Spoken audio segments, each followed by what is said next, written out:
हनुमान को बार बार माँ का ध्यान आ रहा है। हनुमान को सुमेरु माँ के पास पहुँचना होगा। उत्तर दो सुग्रीव, तुमने अपनी सेना के साथ सुमेरु में प्रवेश करने का दुस्साहस कैसे किया?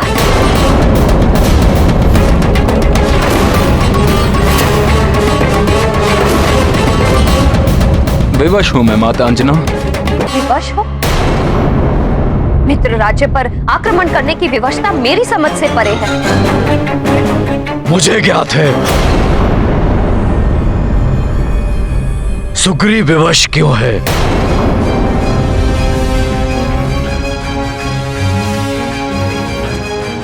स्वामी, देखिए ना, आपकी अनुपस्थिति में सुग्रीव ने हमारे साथ कैसा विश्वासघात किया है। प्रणाम काका केसरी जी। तुम्हारा कल्याण हो पुत्र सुग्रीव। अंजना, सुग्रीव की व्यवस्था को मैं भली भांति जानता हूं। दोष सुग्रीव का नहीं, वाली का है। वाली पथभ्रष्ट हो गया है, भटक गया है अपने मार्ग से। उसने स्वयं को किष्किंधा का महाराज घोषित कर दिया। मित्र ऋक्षराज को बंदी बना लिया। अब राजा मैं हूं, मेरे आदेश का पालन करो। बंदी बना लो इन्हें, बंदी बना लो इन्हें, बंदी बना लो इन्हें। उसी ने भेजी है सेना सुग्रीव के साथ। जाओ और सुमेरु को अपने अधीन कर लो, और यदि काका केसरी तुम्हें रोके तो उन्हें भी समाप्त कर दो।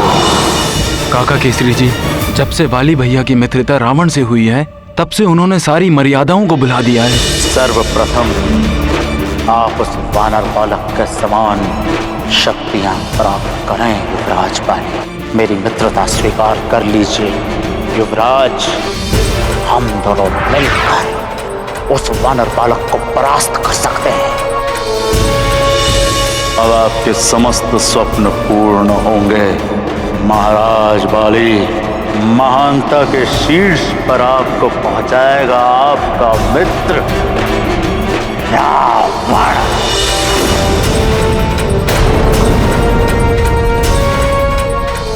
जो उनकी इच्छा होती है वो वही करते हैं। मुझे तो उन्होंने आपका वध कर कर सुमेरु पर अधिपत्य स्थापित करने का आदेश दिया है।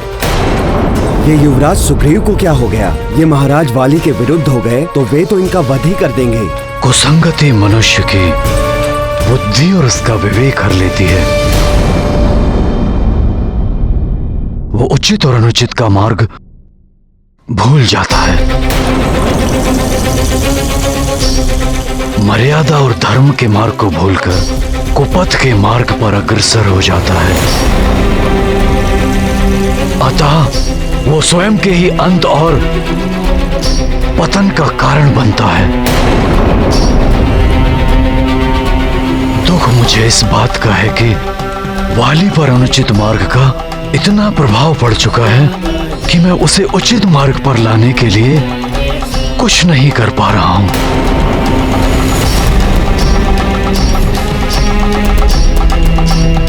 काका केसरी, तब पूर्ण करने के पश्चात वाली भैया अत्यंत ही शक्तिशाली हो गए हैं। उनका विरोध करना असंभव है, इसीलिए मैं भी उनका आदेश पालन करने के लिए बाध्य हूँ। सावधान!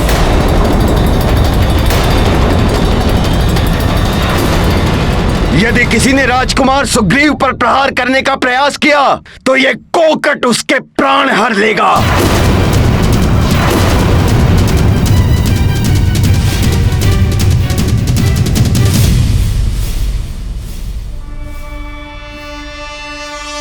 हनुमान,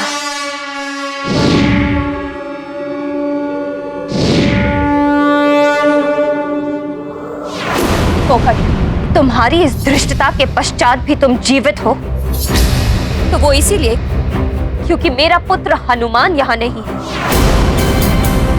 अन्यथा वो अपने पिता और सुमेरु के महाराज केसरी जी के अपमान करने का तुम्हें कठोर दंड देता। महाराज वाली की शक्ति के आगे आपके पुत्र का बल कुछ भी नहीं है महारानी। महानतम महाराज वाली सर्वशक्तिमान हैं। अब उन्हें आपका पुत्र हनुमान भी परास्त नहीं कर सकता।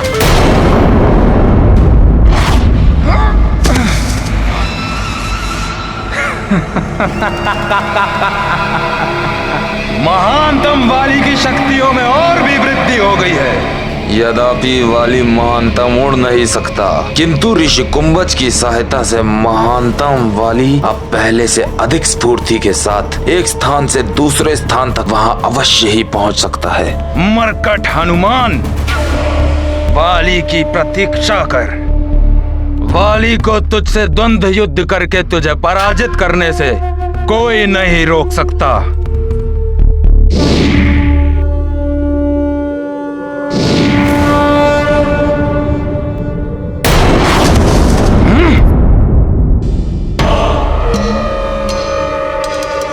महानतम वाली को प्रवाल द्वीप पहुंचने में थोड़ा सा विलंब हो गया, अन्यथा वो मरकट वहां से जीवित नहीं जाता। निसंदेह वो त्रिशिरा का वध करके सुमेरु ही गया होगा।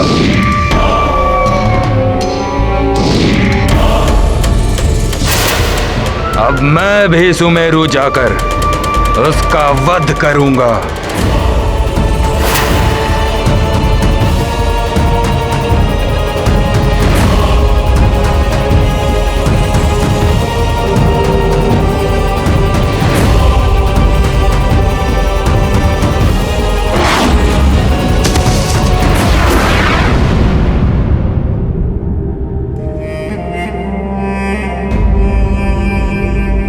इतने समय पश्चात मैं अपने पिताश्री के स्नेह और माँ की दुलार से वंचित रहा था, किंतु आज उनके इस सुखमय दर्शन के लिए कितना अधीर हो रहा हूँ। मैं शीघ्र आ रहा हूँ माँ और पिताश्री आपसे मिलने।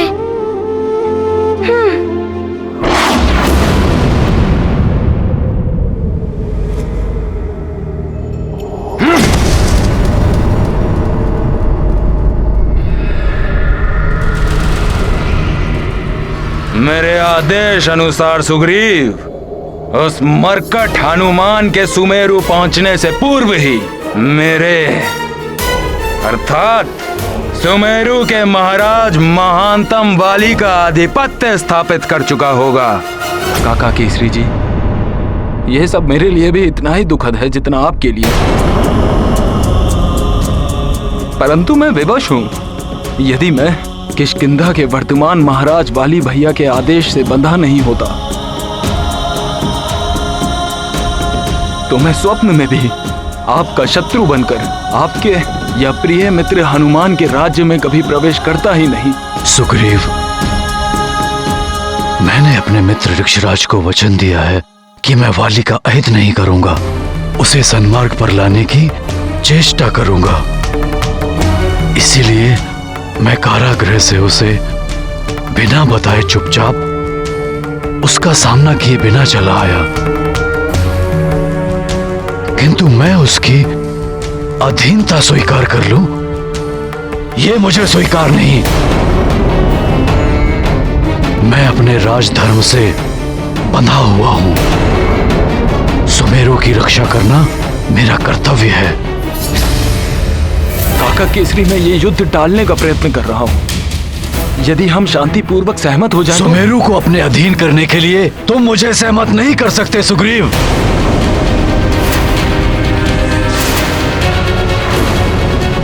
मैंने तुम्हें अपने पुत्र हनुमान के समान माना है, परंतु सुमेरु की सुरक्षा मेरा धर्म है। मैं सुमेरु की स्वतंत्रता नष्ट होने नहीं दे सकता। यदि तुम उसके लिए बाध्य हो तो अपना धर्म निभाओ, युद्ध करो मुझसे, रणभूमि में पराजित करो मुझे। महाराज केसरी जी, मैं महाराज वाली की आज्ञा का अवमानना नहीं होने दूंगा। शांतिपूर्वक किष्किंधा की अधीनता स्वीकार कर लीजिए, अन्यथा मैं आपका वध करके किष्किंधा की प्रभुता स्थापित कर दूंगा।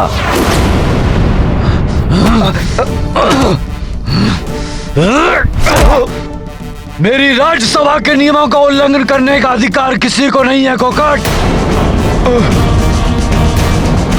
मैं तुम्हारे शत्रु व दुर्दृष्ट व्यवहार के लिए तुम्हें मृत्यु दंड दे सकता हूं।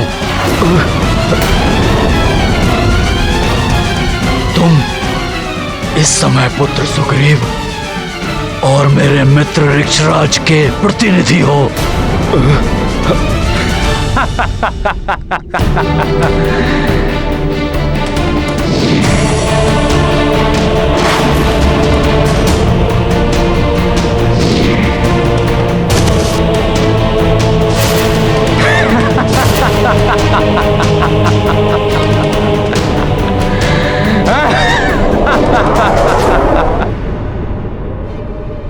वाली भैया,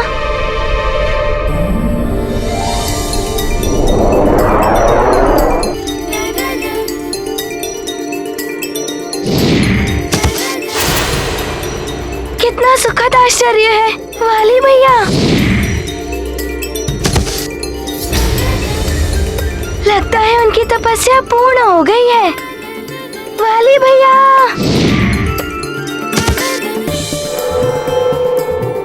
वाली भैया,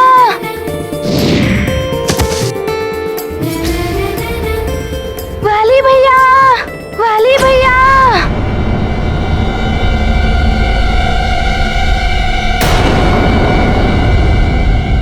नहीं, शांत हो जाइए आप सब।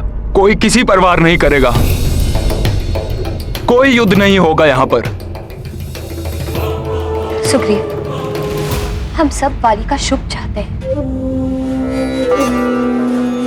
उसमें निहित उसके समस्त सद्गुणों को निखरता हुआ देखना चाहते हैं।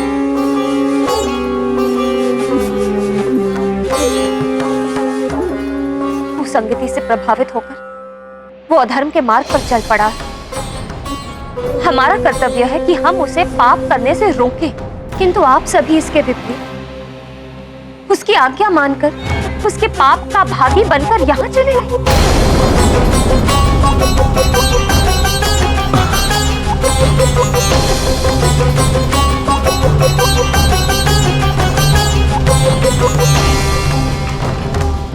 वाली भैया, वाली भैया। यहाँ तो कोई भी दिखाई नहीं दे रहा है। मुझे ऐसा क्यों प्रतीत हो रहा है कि जैसे वो मायावी मरकट मुझे पुकार रहा हो। मैं अभी आता हूँ आपके पास।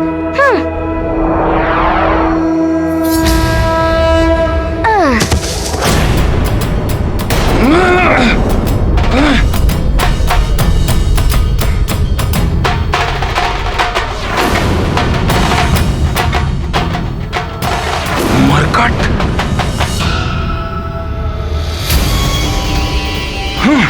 इस मरकट से अधिक घृणा मुझे और किसी से नहीं।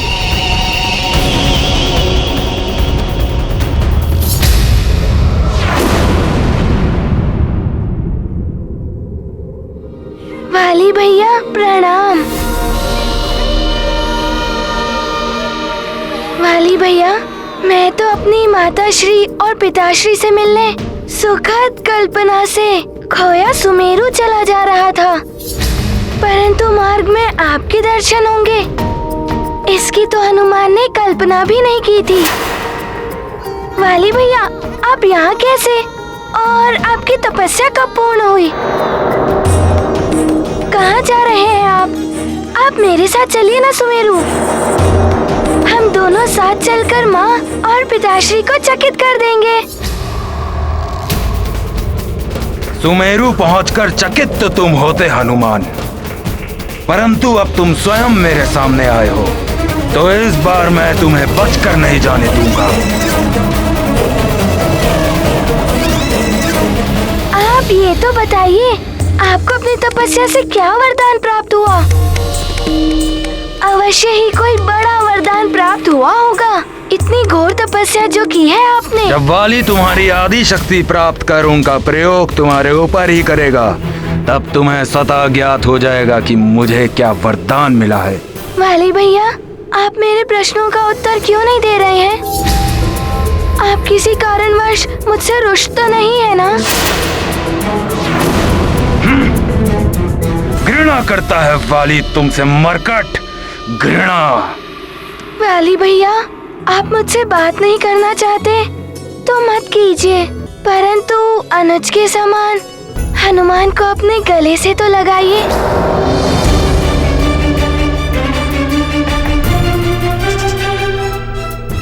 लगाइए।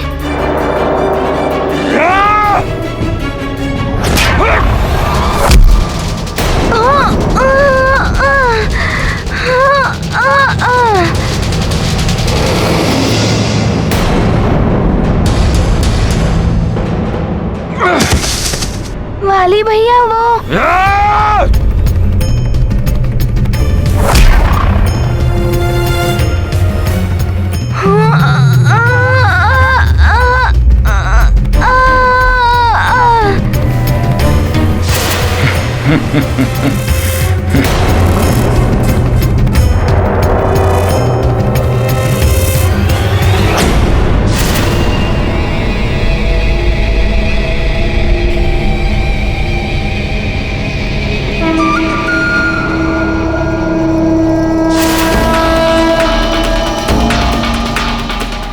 आश्चर्य है, मेरे इतने कठोर प्रहार का इस मरकट पर कोई प्रभाव नहीं पड़ा। वाली भैया, हनुमान से कोई अपराध हुआ है क्या जो आप उसे दंड दे रहे हैं? यदि अपराध भी हुआ हो तो उसे अनुज की भूल मानकर हनुमान को क्षमा कर दीजिए ना। तुम्हारे अपराध का दंड मृत्यु है मरकट। ओहो, मैं अब समझा। आप मेरी परीक्षा ले रहे हैं कि आपकी अनुपस्थिति में मैंने कितनी शक्तियाँ अर्जित की हैं, है ना वाली भैया? वाली भैया नहीं, महानतम महाराज वाली का हो।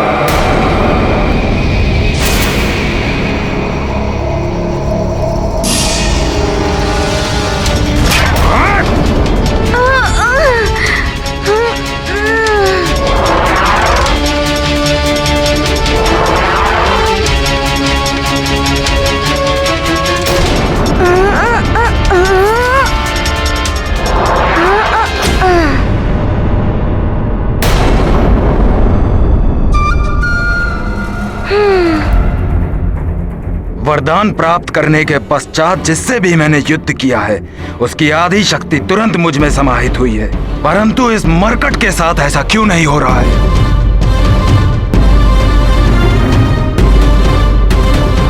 मुझे और वार करने की आवश्यकता है। मैं पुनः प्रयत्न करता हूं।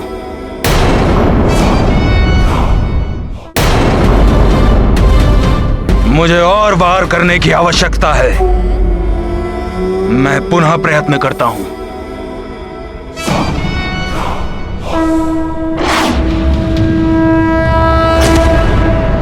वाली भैया, आप वहाँ कहाँ जा रहे हैं? मुझे ढूंढने? किंतु मैं तो आपके पीछे खड़ा हूँ।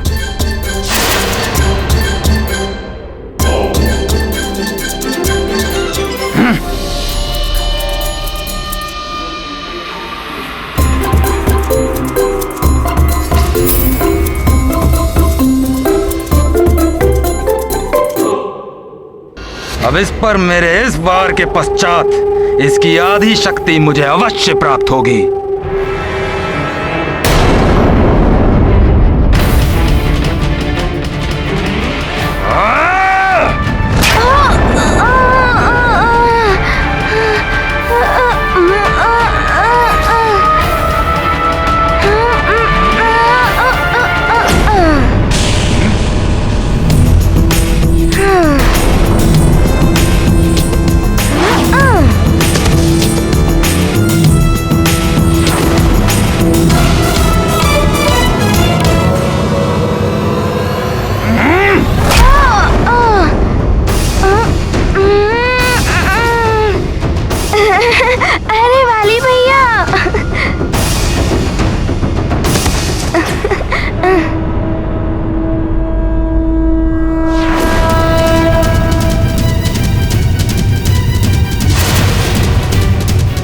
भैया और कितनी परीक्षाएं लेंगे मेरी?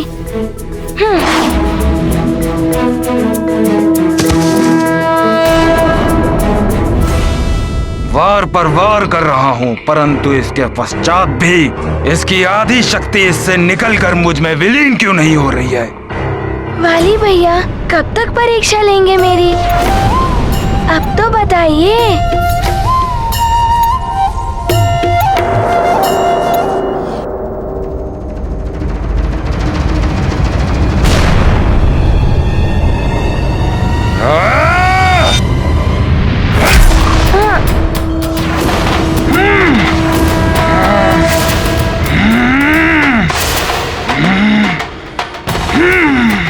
वाली भैया अब तो आपको ज्ञात हो गया है ना कि मेरी शक्तियों में कितनी वृद्धि हुई है।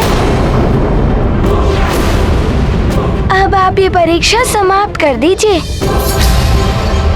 अन्यथा आप थक जाएंगे। बिना इसकी शक्ति प्राप्त किए इस मरकट को पराजित करना महानतम वाली के लिए भी कठिन है।